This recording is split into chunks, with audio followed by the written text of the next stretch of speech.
and welcome to A for A, Actors for Actors. I'm your host, Shelly D, and this is my very special guest. Could you please state your name for us? I am Dyami Kerr.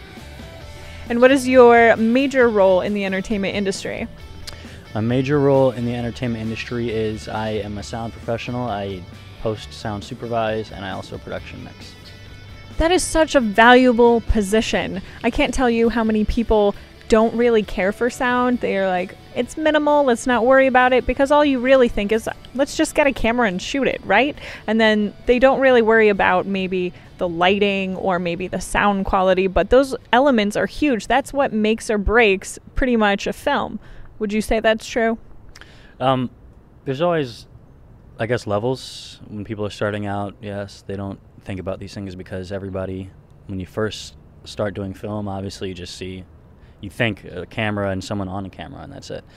But then in the scope of the production, there's always levels, so it starts with that, and then eventually you'll start getting interested in playing with lighting, and then you're going to get something that looks okay, and you'll be like, but it sounds like... So you decide, start to learn a little more about sound, and once you do that, then you'll start probably getting into lenses, and it just goes up and up and up until you got the next Avengers. Tell us about post-sound. How much can we fix with this skill and technology for post-production? Can you get away with really terrible sound, and can you add a lot to it? What's, I guess, possible is what I'm asking. There's a term I've noticed a lot of sound people use sometimes, and it's, you can't polish a turd. So you can, if you record something that's shitty, can I curse on here? Sure. Okay, fuck it. It's just going online, right? So if you record something that's bad recording, you can polish it, but it's still going to be a bad recording. So the main point is to get it right the first time. In film, if it's not recorded well, the audio, you end up having to ADR it, which is a really, really PITA process. It can be, sometimes it's not too bad, but you're taking a big risk. A lot of major films, action movies, they're almost all ADR. I can guarantee you Mad Max is probably like 99.999 all ADR. So most of that dialogue is not captured on set. They'll capture it on set, but what you end up hearing is all ADR. And I didn't work on that project, and I haven't even seen the movie yet, but just from seeing some behind the scenes and trailer, I can tell you that's how it is. So yeah, there's ADR work you can do, which is just re-recording your audio, and all the flashy stuff you hear, that's all obviously added in afterwards, like the special effects, the booms and the bangs, all that stuff. Just post. It's so amazing, just sound in general, what's capable, what's not. It fascinates me. I know an actor can be, it's make it or break it for an actor if they get back clips for their reel that they're hoping to use and it sounds terrible. Casting directors hate it. No one wants to watch it. So your job is very important, and for all the actors and everyone out there, I say thank you for all the work that you're putting in with sound. But you have other aspirations. I know you studied recently at UCLA for their extension course and their program. What was the title of that class, and can you tell us a little bit about what you've learned from that class? So UCLA's extension program has a certificate course. They have quite a few, but two specifically for what I'm looking for. The one I'm taking is, I think it's film producing or something like that. Honestly, I don't remember. But the two classes I took, one of them is entertainment financing or film financing, and the other one is entertainment marketing. What was the question? What did you learn from that class? So the entertainment marketing was actually more of an experience where I got to meet a lot of top people in the entertainment, in the film industry specifically, that market films, do a lot of the P&A for them, which is prints and advertising, create the trailers, and then even top execs at Universal, at Lionsgate. They came and sat down and talked with our class, which is a really cool experience. I can't remember my teacher's name off the top of my head all of a sudden. I can't think today, sorry. No worries. What are you committing to when you sign up for a UCLA extension course? Is it maybe one class a week? Because I know you're also working. So how do you balance that time management? Is it a big commitment, I guess I'm asking? Generally, it's not a huge commitment. The way it's structured for people who are adults, professionals already. You can take however many classes you want at a time. I took 2. You can take 5. You can take 1. And it's just one night a week.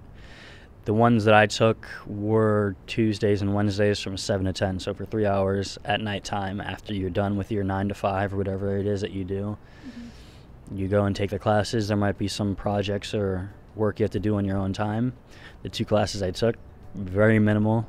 Just read, study a little bit. Some classes might be more involved. I haven't taken any classes like that yet, though. Fascinating. I love that you're into pro education. A lot of people think they already know everything. So it's lovely to hear that you're still going out and studying and taking in knowledge and meeting people through these classes. So I commend you for that. Is there something you like to do in your free time when you're not working and you have that extra bit of time? Maybe it's working out, maybe it's seeing your friends. What do you like to do when you don't have work? My free time? Oh. Okay. I'm a huge basketball fan. So as much as my knees don't want to do it anymore, I keep doing it. I love playing basketball. I work out. You probably can't tell because I haven't worked out in a while. I don't know, that's about it. Hang out with friends, socialize. Really good for continuing to work in this industry. You have to socialize all the time. You don't exist in a vacuum in this industry. You have to get to know people. True. Is there a particular place in LA that you love and that's like, I have free time, I'm going here? For me, that's Whole Foods. So I just gave away my secret spot. Probably to be found at a Whole Foods. You want to find Shelly, you go to Whole Foods. When you can't find her, that's where she is. It's very true, sadly.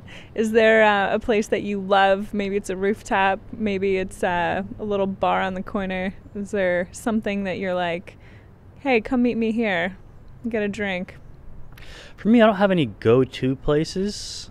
It's kind of funny. On a regular day, you'll probably catch me at one of these diners around here in the Toluca Lake area.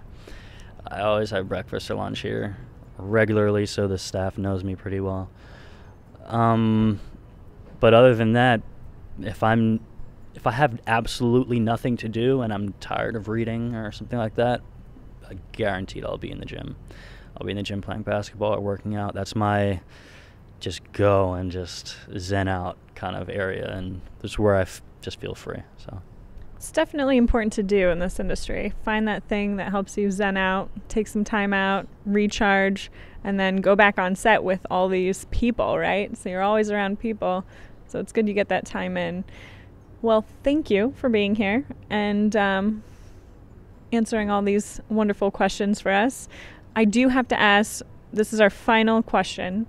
If you were to give advice to someone that wanted to move to LA, whether they were an actor or an entertainment professional looking to work in the industry, what would that advice be? Maybe it's a particular destination in LA to move to. Maybe it's how to start finding work. Maybe it's an attitude, mentality, advice. What would you give this person? That's a tough one because not many people really have a magic answer for that. If you're going to move out here, be prepared to try very hard for a long time. Try to come as prepared as you can. I was very lucky when I came out here that I had already a huge network built out here before I came.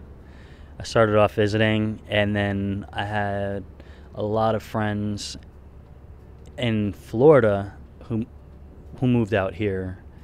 And there's a huge network of Floridians out here that I work with. And I'm just totally lucky in that sense. A lot of people don't have that. They just pick up and go. And I can't give from that perspective. I don't know. So I'm really lucky where I have a lot of connections out here to begin with. I'm not like super connected with big people, but at least I have things to do. You know? Definitely. Thank you for that advice. I think that's all the time we have here, guys. If you do have any more questions you would like to ask this wonderful individual, how can they get in touch with you? Maybe it's an email, a Twitter handle, an Instagram handle. What would you like to give out to these people? I'm not really big on social media. I post very infrequently on Facebook. That's about it. What if they want to work with you? If they're like, I'm impressed with your sound engineering and I need this person.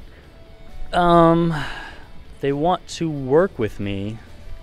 Well, one, they can get in touch with Shelly D because she's got the connections. And then I guess they could, if they Google me, my name was in the beginning, right? They can find me. LinkedIn. Yeah, LinkedIn. Keep it professional. Keep it classy, San Diego. Anyways, thank you so much. And I'm sure we'll be looking up all these amazing things you're doing very soon.